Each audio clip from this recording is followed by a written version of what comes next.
Bonjour, mes amis.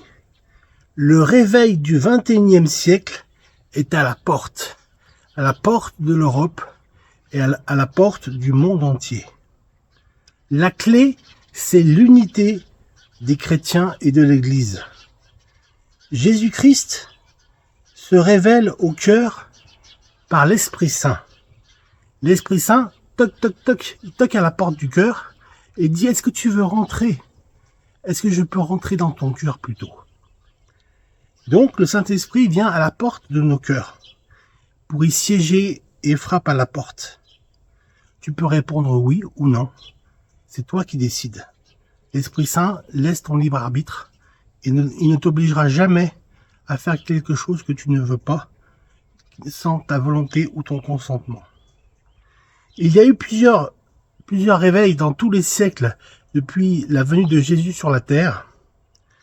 Et donc, il y a eu des réveils dans tous les âges et dans toute l'histoire de l'Église contemporaine. Mes amis, le Seigneur est souverain.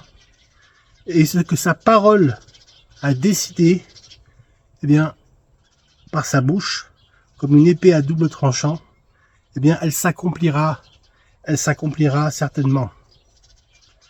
Car Dieu n'est pas un homme pour mentir. Nombre, chapitre 23, verset 19.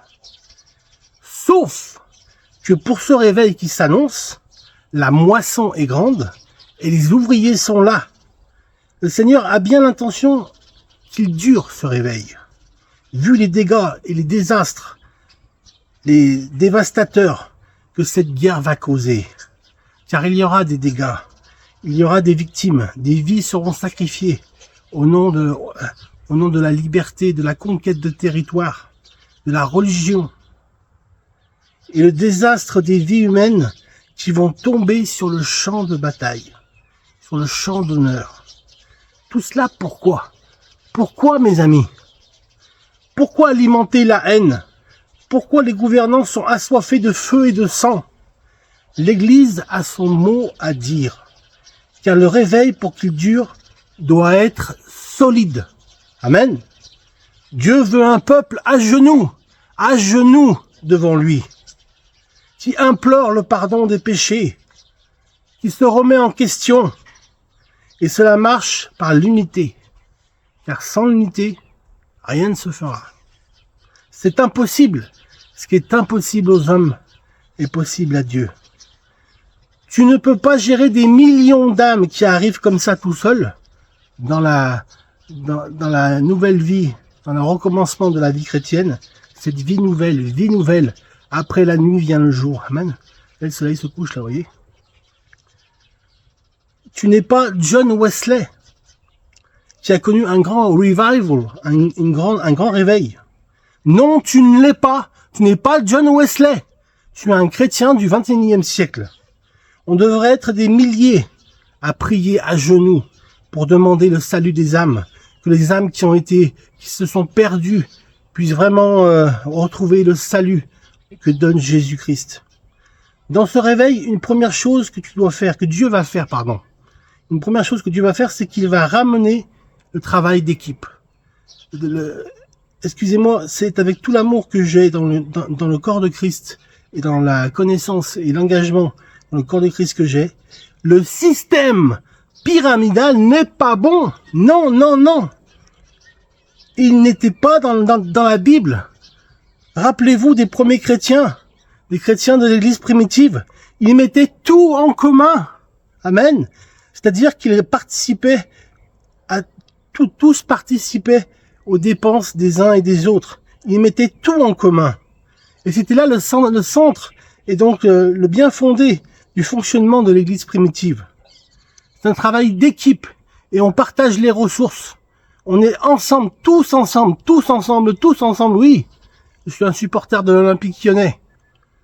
Et les gars, quand ils encouragent l'équipe, ils disent tous ensemble, nous devons travailler tous ensemble. Je referme la parenthèse. Quand j'ai prié le Seigneur, il m'a dit: Sam, regarde ce que s'est passé au temps du prophète Joël. Et bien sûr, c'est marqué: écoutez les anciens de l'Église. Écoutez les premiers qui vont passer par le feu, c'est les pasteurs, Les anciens des églises, ils vont passer par le feu. Ils vont devoir se mettre à genoux et prier face contre terre. Amen.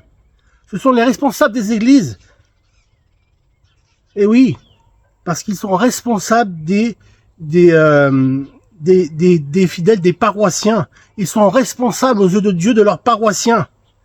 Et je peux vous dire qu'ils sont en train de le faire. Tous les pasteurs sont en train de s'humilier devant la face de Dieu. Et moi le premier. Même si je suis pas pasteur. Mais dans le bon sens, il y a des pasteurs, je vois, ils sont régénérés. Il se passe un truc, il y a quelque chose qui se passe actuellement.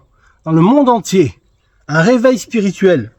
Dieu est venu chercher ses serviteurs et il est venu pour leur donner la solution pour l'évangélisation. Excusez-moi. Dieu, que fais-tu maintenant? Dieu, je parle à Dieu. Dieu, que fais-tu maintenant? Maintenant que la guerre est déclarée, maintenant que des innocents vont tomber sur le champ de bataille, pourquoi permets-tu le réveil dans l'affliction, dans l'épreuve, et pas quand tout va bien? Ça, je n'en sais rien. Le Seigneur, il sait toutes ces choses. Il permet le réveil dans l'affliction et l'épreuve. Pourquoi des hommes et des femmes innocents vont mourir au nom d'une soi-disant liberté, de rivalité politico-politicienne, de conquête de territoire, servant de prétexte pour déclencher un conflit majeur et embraser la planète entière, la terre entière? L'évangélisation passe par la sanctification. L'évangélisation passe par l'humilité, être vraiment humble, et par l'unité des équipes. Car si nous n'avons pas l'unité, nous ne ferons rien. Tant qu'il y aura des hommes assez fous pour aimer, tant qu'il y aura des femmes à genoux pour prier, tant qu'il y aura des vies à protéger, tant qu'il y aura des cœurs à aimer, le Saint-Esprit nous encourage ce soir à ne rien laisser tomber. On ne lâche pas le morceau. Jésus est là, il est avec nous. Il ne nous abandonne pas. Jusqu'à la fin du monde, il sera présent à nos côtés. Mes amis, n'oubliez pas une chose. C'est que le pardon vient par rapport, quand l'Esprit Saint vient nous voir, le pardon vient par la sanctification. Et donc, quand nous sommes sanctifiés, nous sommes exaucés. Nous sommes pardonnés. Nous sommes édifiés. Et Jésus ne fait pas de compromis. Pas de compromis avec Jésus. Alors, soyez fidèles dans les petites choses et n'oubliez pas que Dieu est là. Dieu est là dans ces temps, au XXIe siècle, en 2026, il est là, il est présent à nos côtés. Soyez bénis, mes amis. Amen.